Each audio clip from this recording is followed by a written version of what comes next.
ካብተን ኩለን ዝሰራሕክዎን ሕምባሻታት እታ ዝበለጸት በቃ እታ ቀዳመይቲ ሕምባሻ ሎማዓንቲ ሒዘልኩም መፂእ ኣለኹም። ካብዘን ኩለን ዝሰራሕክዎን እታ ዝጣዓመት ኩሉ ነገራት ትርእይዎ ኣለኹም። ምፍኳሳ ዶ ክትብሉ ምጥዓማ ዶ ክትብሉ ምርጓታ ዶ ክትብሉ መግለፂ ሳን ኩላ ሕምባሻ የምፅኢልኩም ዘለኹ ሎማዓንቲ ረይዎ ምዝራብ እውን የድልዮን በዓል እዩ ዝዛረብ ክትጥዕም ማዕትያ ክትፈኩስ ካብ ማዕትያ ማለት እዩ። ብዙኾነ ክትሰርሖ ከዓ ኣዝዩ ቀሊል ማለት እዩ። ካልእ ሕምባሻታት ኣዝዩ ከቢድ እዩ። እዚኣ ግን እታ ዝቐለለት እታ ዝጠዓመት እታ ዝፈኾሰት ኩሉ ነገራ በቃ ካብ ሚእትስ ሽሕ ይበያ በቃ እታ ዝበለፀት እያ። ፈቲንክንካ ኣብ ኮመንት ንገራኒ መልሲ ክፅበየክን እየ ማለት እዩ። ረዮ ብዝኾነ ከምዚ ዓይነት ሕምባሻ ሒዘልክን ክመፅእ ከለኹ ንስኽን ከዓ ሳብስክራይብ ጌርክን ኣተባብዓኒ ይኹን ፅቡቓት እቲ ናትክን ምትብባዕና ዝያዳ ከም ዝሰርሕ ዝገብረኒ። ስለዚ ከምዚ ዓይነት ሕምባሻ ከምፅእ ከለኹ ንስኽን ከዓ ሳብስክራይብ እንዳገበርኩም ፈለው እንዳገበርኩም ተተባብዓኒ ማለት እዩ። ረዮ ቆራሪሰ ፅቡቅ ጌረ የርእየክን ኣለኹ ፅቡቅ ጌርክን ክትርእዮ ኢለ ብዝኾነ ሓሚሞ ከለኹ ዝሰራሕክዎ እዛ ሕምባሻ ትማልደ ገለ ቭሎግ ሰሪሐልክን ነይረ ግን ሓሚሞ ከለኹ ዝሰራሕክዎ ሕምባሻ ይትመስለኒ ከምዚ ክፅላኣና ከሎ ዲ ወይ ዝኾነ ክንከውን ከለና ክንሰርሓ ንኽእል ቀላል ሕምባሻ እያ ማለት እዩ። ከምዚ ሓንሳብ ወይ ህውኽ ንብል ወይ ሃንደበት ጋሻ መፀና ወይ ከዓ ተፀሊእና ከምዚ ናተይካል ተፀሊእካ ከሎ ከምዚ ብዘይ ቁርሲ ቡን ደስ ዘይብለካ ምሻለኩም እንድሕር ኮንክን ክትሰርሓ ትኽእላ ግን ከዓ ከምዚ ተገዲስካ ዝሰራሕካ እያ ትመስል ማለት እዩ። ብዝኾነ ናብ ኣሰራርሓ ክወስደክን ንስኽን ከዓ ሳብስክራይብ ግበራ ፅቡቓት ፕሊስ ኣተታሕትላትክን ጥውቕ ኣብላ ማለት እዩ። ረዮ ምፍካሱ ረዮ ክፅቡቕ ማለት እዩ።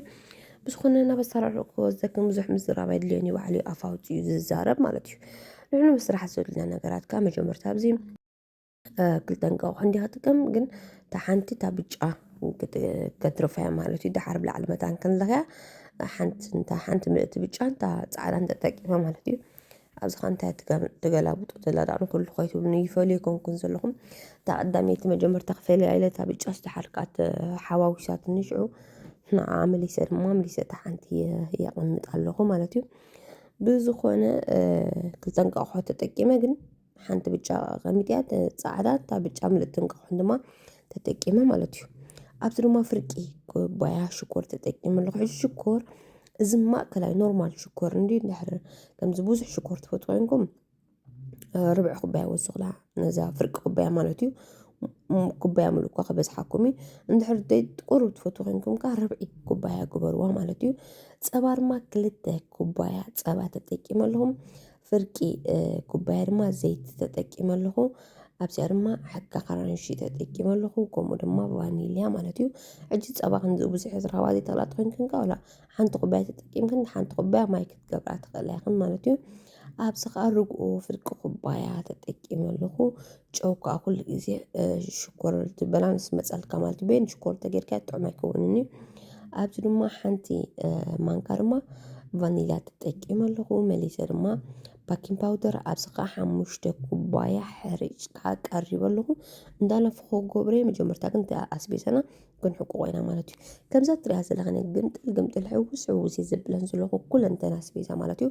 ምክንያቱ ከም ትበልኩም ተፀሊእኒ ዘሎ ተፀሊእኒ ከሎ ዝሰራሕክዎ ሕምባሻ ግን ናይ ተፀላእኒ ትመስልኒ ማለት እዩ። መወዳእታ እስከምኡ ተፀበኽዋን ብዝኾነ ኣብዚ ሕምባሻና ሕርጭና ክንነፍዮ ኣለና ግድን መታንቲ ሕምባሻና ከዓ ከምዚ ፍኹስ ክብለልና ማለት እዩ። ከምዛ ገይረ ፅቡቅ ገይረ ድማ ነፍይ ከብሎ እየ መጀመርታ ማለት እዩ።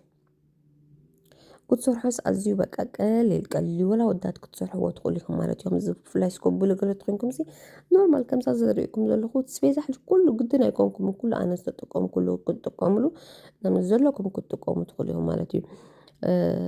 ኣብ ክንዲ ዘይቲ ወላ ጠስሚ ክትጥቀማ ትኽእላ ኢኽን ኣብ ክንዲ ፀባ ከዓ ወላ ማይ ትጥቀማ ትኽእላ ኢኽን ከምዚ ዝያዳ ክጥዕመልካ ኢልካ ኢኻ ማለት እዩ።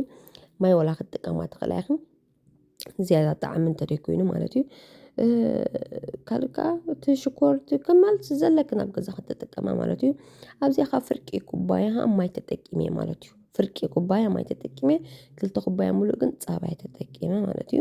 ብዝኾነ ቁሩብ ማይ ገይረ ድማ ከምዚኣ ገይረ በዛ ማንካ ገይረ ልውስ ከብለ ከምቲ ዝበልኩም ተፀሊእኒ ዘሎ ብዙሕ ብኢደይ ድዕቕ ከብሎ ገለ ሓይሊ የብለይን ኣብዚ ግን ቁሩብ بإيدي جيرا قلوب لوس عبيليا مالتيو بسخونة شو تعزت كملا شحنخا كمز جيرا قربيها اللوخ مالتيو إذا بزحات يعوات حتى خنز مثلا كتنا حنباشا مالتيو أب كومنتي كوملكن قد صحفا خلخن بزحات يعوات أب ندع عرب لكن قلبلان جن ካልጋሩ ሙሉእ ኮሊለዮ ኣብ እንዳ ዓረብ ስኢና ማለት እዩ ከምዚ ደልየ ኣነ ካብ ኣማዞን እዩ ዝእዞ ግን ኣብ ኣማዞን ዝከቢርኒ ሽዑ ኣብዚ እንድሕር ኣሎ ዶ ኣብ እንዳ ዓረብ ዘይደሊ ገሊለ ፈትሸ ግን ስኢና ማለት እዩ ግን ምሳንኩም መጨረሻ ካብ ኣማዞን እዩ ገዚአ ማለት እዩ ብዙሕ ዓይነት ኣለክን ኣብ ኣማዞን እንተደሊኽና 16 ኢንች እንተደሊኽና 14 ኢንች ከም ምርጫኽን ማለት እዩ ካብኡ ክትገዝኣ ትኽእል ኢኽን ማለት እዩ ኣብ ኣማዞን ኣለክን ኩሉ ተሓታኒ ብዙሓት ይኽንካ ተሓታ ማለት እዩ ሓቂ ክንከ ይኽን ከም ትስኡን ካብ እንዳ ዓረብ ኣለክን ይብለካ ሰብ ግን ኣብ እንዳ ዓረብ ኣበይነት እንዳ ዓረብያ እንታይ ፕሊስ ኣብ ካልጋሪ ዘለኽን እንድሕር ትሪኦ ኣለኽን እዚ ቪድዮ ኣብ እንዳ እንድሕር ከም ዝሸሓንለክን ኣብ እንዳ ዓረብስ ኣበይ እንዳ ዓረብ እዩ ዘሎ ፕሊስ ኣድረስ ፃሓፍ ኣለይ ኣብ ታሕቲ ማለት እዩ ስለዚ ዘድልየኒ ንዓይ እንተዘይኮይኑ ግን ኣብ እንዳ ዓረብ ግላ ክትረኽባ ዘይትኽእላ ግን ኣብ ኣማዞን ኣለክን ማለት እዩ ብዝኾነ ከምዚኣ ገይረ መጀመርታ እንታይ ገይረያ ኣብኣ ሰጢጠያ ማለት ሰጢጠ እንቃቑሖ ኣለኸ ኩሉ ነገራ ወዲአ ሸፊና ክገጥፍያ ንክትበኩዕ ማለት እዩ ከብኩዖ ዶ ንበይኑ ክሰጥሮ ገለ ኣይብልኒ ማለት እዩ ከምዛ ትሪኣ ዘለኽን ሰጢጠ እታ እንቃቑሖ ኣለኸ ብላዕሊ ድማ ብዚ ስምስም ገብረሉ ኣለኹ ንስኹም እንተደሊኽና ብሱዳ ግበራሉ እንተደሊኽንካ ስምስም ከም ምርጫኽን ኣብዚ ነዚ ጎማ ክገብረሉ እንዲ ሓሲበ ግን ምዃኑ ኣብኒ ንታሕቲ እንዳኣተዎ ማለት እዩ ዳሓር ክሓፍ ክብል ከሎ እንታይ ይሕዞ ይመታን ከይሕዞ ከም ዝግትር ኣቢሉ ዝሽፍኖ ጎማ እንተጌርናሉ ፅቡቅ እዩ ከምዚ ናይ እንጀራ ጎማ ገይረኻ ንኩሉ ሽፍና ኣቢለ ብላዕሊ መታ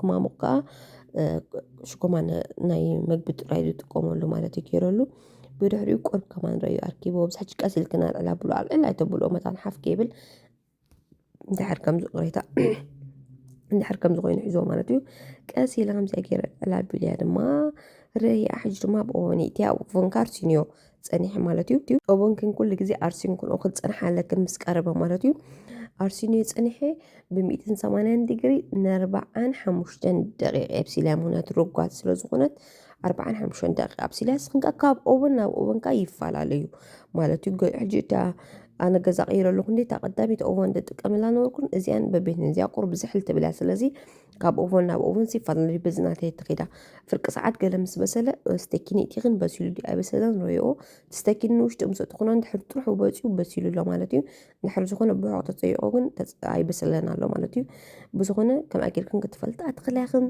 ረያ ኣብ መጨረሽታ ክንቆርሳይና ሕጂ ትሪኦ ኣለኽን እቲ ምርጓዱ ዶ ክትብላ ምብሳል ዶ ክትብላ በቃ ብጣዕሚ ፍትያ ካብተን ኩለን ስራሕ ኮነ ሕምባሻ ቀዳመይቲ ኢለያ ኣለኹ ማለት እዩ ቀዳመይቲ ካብ ተገዲስካ ትሰርሖ ነገራት ስኸይ ተገደስካ ትሰርሖ ፅብቕ ክበሃል ሓቂ እዩ ትሪእዎ ኣለኹም እዚኣ ሓደርናዮ በቃ ብልዕ ኢልና ኣቢልናዮ ሮዮ ምርጓዱን ገሊኡን ክፅብቕ መዓት ኮይኑ ካብቲ ምርጓዱ ንዕልኻ ክትፈኩስ መዓት የብቃ መራ ስፖንጂ ወላ ክትበልዖ ከለኻስ ከምዚ ክሳይ ትበልዕ ዘለኻ ኮይኑ ዝስማዓካ ከምዚ ፓስተር ነገር ትበልዕ ዘለኻ ምሽ ፎኪስ ይሱ ልክዕ ከምኡ ትበልዕ ዘለኻ ኮይኑ ድስማዓካ ማለት እዩ ብጣዕሚ ክጥዕም መዓት እዩ ክፈኩስ መዓት እዩ ዝኾነ ምዝራባይ ተድልያኒ ሮዮ ባዕልኽን ትሪኦ ኒኽን ዘለኽን እስኽንካ ኣተባባዕኒ ኢኽን ኣነ ወላ ካብዝን ለዓል ፅብቕ ከምፃልክን እስኽንካ ኣተባባዕኒ ኢኽን ወላ ትታሕታዩ ሮዮ መራ ፅቡቅ ኮይኑ ማለት እዩ ብዝኾነ ቁርስ ርሳ ቢለግን ከርአይክን እየ ነግን ምክንያቱ ውሽጢ ፅቡቅ ጌርክን ክትሪኦ መታን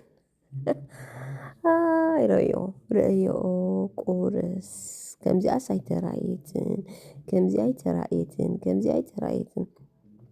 ሳብስክራይብ ሕጂ ውሕዶ ዲ ነዚ ሳብስክራይብ ሲበዝሖ ዲ ውሕዶ ዲ ቃኢለ ይበዝሖ ዲ ሳብስክራይብ ነዚ ኣይበዝሖኒ ስለዚ ፕሊዝ ፅቡቃት ሳብስክራይብ ግበራ ተተባብዑኒ ኢኹም ኩልኹም ብልብኻ ኣይመስክነኩም ማለት እዩ ዝደጋግሞ ሳብስክራይብ ግበሩ ኢለ ከዘኻኽረኩም ኢለ ነቶም ዘይትገብሩ ኢለ እምበር ብጣዕሚ ሳብስክራይብ ትገብሩ ኢኹም ኮመንት ትፅሕፍሉ ኢኹም እዚ ቪድዮ እውን ላይክ ትገብሩሉ ኢኹም ተተባብዑኒ ኢኹም ስለዚ ደጋጊመ ነቶም ኩልኹም ተተባብዑኒ ብልቢ የመስክነኩም ማለት እዩ رأيوا مزح مباشر يكتفكم مالتيو نلو ما عندي فيديو نزيات تمثل نيرا بخالي فيديو كساب زملسكم سسنا يتصبقون أخو مجنقا كي كلسكم